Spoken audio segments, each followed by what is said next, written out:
बिस्मिल्लाहिर्रहमानिर्रहीम। सूरतुल बुरूज में असहाबुल अखदूद का जिक्र बड़ी तफसील से है। उस इलाके पर बनी हुमैर ने सदियों तक हुकूमत की है। हजरत मूसा अलैहिस्सलाम के बाद यमन के इलाके में यहूदियों की हुकूमत रही। हम ये कह सकते हैं कि उस इलाके की तारीख हजरत ईसा अलैहिस्सलाम से 600 साल कबल शुरू हुई। हजरत ईसा अलैहिस्सलाम के 600 साल बाद असहाबुल अखदूद का वाक़या पेश आया। इस वाक़े को तकरीबन 2500 साल गुजर चुके हैं। यहाँ का हाकिम एक जादूगर का खास मुरीद था।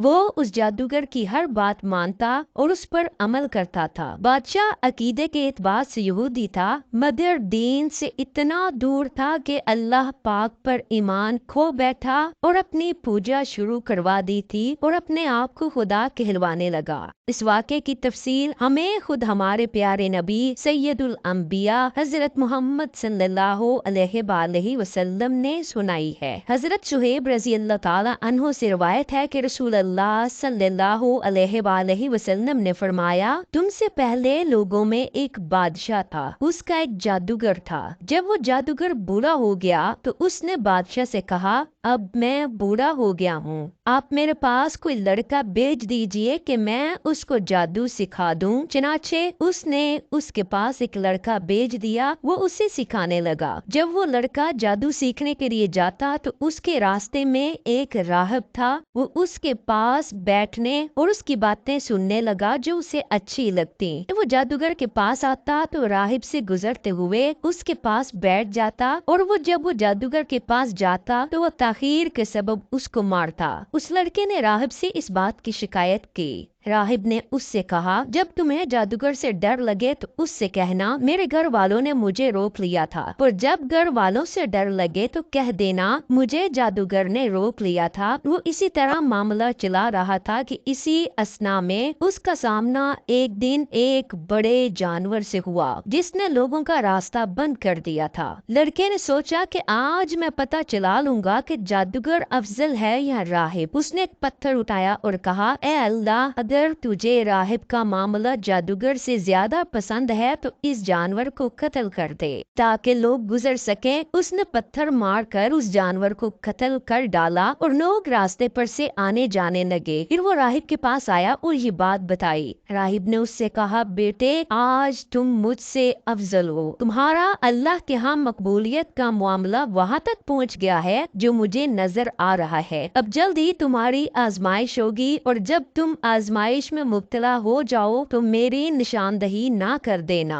ये लड़का मादरजाद, अंधे और पुलबहरी के मरीजों को ठीक कर देता था और लोगों की तमाम बीमारियों का इलाज करने लगा। बादशाह का एक वजीर जो अंधा हो चुका था, जब उसने ये बात सुनी तो वो बहुत से हदिये लेकर आया और कहने लगा, ये जो कुछ है अगर तुमने मुझे शिफा दे दी तो सब तुम्हारा है। लड़के ने कहा, मैं किसी को शिफा नहीं देता, शिफा तो अल्लाह देता है। अगर तुम अल्लाह पर ईमान ले आए हो तो मैं अल्लाह से दुआ करूंगा, अल्लाह पाक तुम्हें शिफा जरूर देगा। वो अल्लाह पर ईमान ले आया और अल्लाह ने उसे शिफा भी दे दी। वो बादशाह के पास गया और पहले की तरह उसके पास बैठ गया। बादशाह ने उससे पूछा, हमारी बेनाई किसने लौटा दी? उसने कहा, मेरे रब ने। बादशाह कहने लगा, क्या मेरे अलावा तेरा कोई और रब है? उसने कहा, मेरा और तुम्हारा रब अल्लाह है। बादशाह ने उसे पकड़ लिया और मुसलसल उसे अजियत देता रहा, यहाँ तक कि उसने उस लड़के का पता बता दिया। उस लड़के को लाया गया तो बादशाह ने उससे कहा,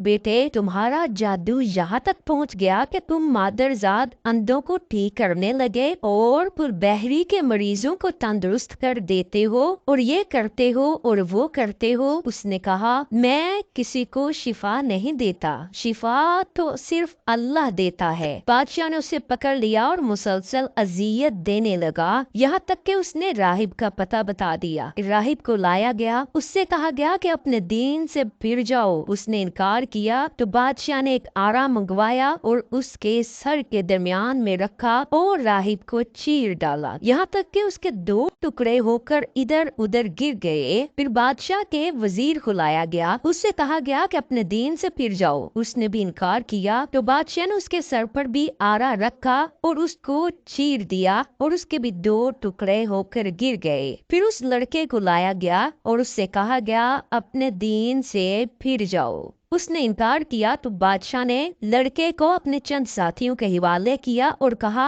इसको फलां फलां पहाड़ पर ले जाओ। जब तुम पहाड़ की चोटी पर पहुंचो तो फिर भी अगर ये अपने दीन से पलट जाए तो ठीक, वरना इसको उस चोटी से नीचे फेंक दो। चनाचे वो उसको लेकर गए। उसे लेकर पहाड़ पर चढ़ गए तो उसने दुआ करते हुए कहा, ए अल्लाह, तू जिस तरह से चाहे मेरी उनकी तरफ से हिफाजत फरमा। चनाचे पहाड़ ने उनको जोर से हिलाया और वो तमाम लोग जो लड़के के साथ गए थे वो पहाड़ से गिर गए। वो लड़का खुद ही चलता हुआ बादशाह के पास आ गया। बादशाह ने उससे पूछा, तेरे साथ जाने वालों का क्या बना? उसने कहा, अल्लाह ने मुझे उनसे बचा लिया। चनाचे बादशाह ने लड़के को अपने चंद और साथियों के सुपुर्द किया और कहा, इसे ले जाओ, इसे एक कश्ती में बिठाओ और उसे लेकर समुद्र के वस्त में पहुंचो। अगर ये अपने दीन से फिर जाए तो ठीक, वरना इसे समुद्र में फेंक दो। सिपाही उसको ले गए। लड़के ने कहा, ए अल्लाह, तू जिस तरह से चाहे मुझे इनसे बचा। तो कश्ती उन लोगों पर उलट गई और वो सब गर्क हो गए। लड़का चलता हुआ बादशाह के पास फिर से आ गया। बादशाह ने उससे कहा, तुम्हारे साथ जाने वाले मेरे सिपाहियों का क्या बना? उसने कहा, अल्लाह ने मुझे उनसे बचा लिया। फिर उसने बादशाह से कहा, तुम उस वक्त तक मुझे कत्ल ना कर सकोगे यहाँ तक कि जो मैं तुम्हें कहूँ वही करो। बादशाह कहने लगा, वो क्या है? लड़के ने कहा, सब लोगों को एक मैदान में जमा करो और मुझे एक दरख्त पर सूली के लिए लटकाओ। फिर मेरे तुर्कश में से एक तीर लो और उसे कमान के दरमियान में रखो और फिर ये कहो, अल्लाह के नाम पर जो लड़के का रब है, फिर मुझे उसका निशाना बनाओ। अगर तुमने इस तरह किया तो मुझे मार दोगे। बादशाह ने हुक्म दिया तो सब लोग एक मैदान में जमा कर लिए गए। लड़के को खजूर के एक तने के साथ लटका दिया गया। फिर उसी का तुर्कश से एक तीर निकाला और उसे कमान के दरमियान में रखा और फिर कहा, अल्लाह के नाम से जो इस लड़के का रब है। फिर उसे निशाना बनाया गया तो तीर उसकी कनपट्टी के अंदर घुसा। लड़के ने अपना हाथ अपनी कनपट्टी पर रखा। तीर लगने की वजह से वो अपनी जान से चला गया। इस पर सब लोग कह उठे, हम इस लड़के के रब पर ईमान लाए, हम लड़के के रब पर ईमान लाए, हम लड़के के रब पर ईमान लाए। बादशाह के पास आकर कहा गया, जिस बात से तुम डरते थे उसे देख लिया। अल्लाह की कसम, तुम्हारा डर हकीकत बनकर तुम पर आन पड़ा है। लोगों ने लड़के का ईमान कबूल कर लिया है। बादशाह ने रास्तों के सिरों पर खंदकों की खुदाई का हुक्म दिया तो वो खोद दी गईं। बादशाह ने कहा, जो अपने दीन से ना फिरे उसे इन खंदकों में डालकर जला दो। या इस ईमान लाने वाले से कहा जाता, इसके अंदर घुसो, तो वो ऐसा कर गुजरते। यहाँ तक कि एक औरत आई, उसके साथ उसका नन्हा मुन्ना बच्चा था। उसने उसमें गिरने से तरद्दुद किया तो वो बच्चा बोल उठा, मेरी माँ सब्र इख्तियार कर, यकीनन हक पर है। इस किस्से को बयान करने के बाद इब्ने इसहाक ने लिखा कि लड़के के कत्ल के बाद अहले नजरान ने लड़के के दीन यानी दीने नसरानियत को कबूल कर लिया तो ज़ुनवास यानी बादशाह अपने लश्कर समेत उनके पास आया और उसने उन्हें यहूदियत कबूल करने की दावत दी और इनकार पर कत्ल की धमकी दी। लोगों ने यहूदियत कबूल करने से इनकार कर दिया, जिस पर उन्हें आग में जलाया गया और बास को तलवार से उनका कत्लेआम और मसला किया, हत्ता के 20,000 के करीब इंसान कत्ल हुए।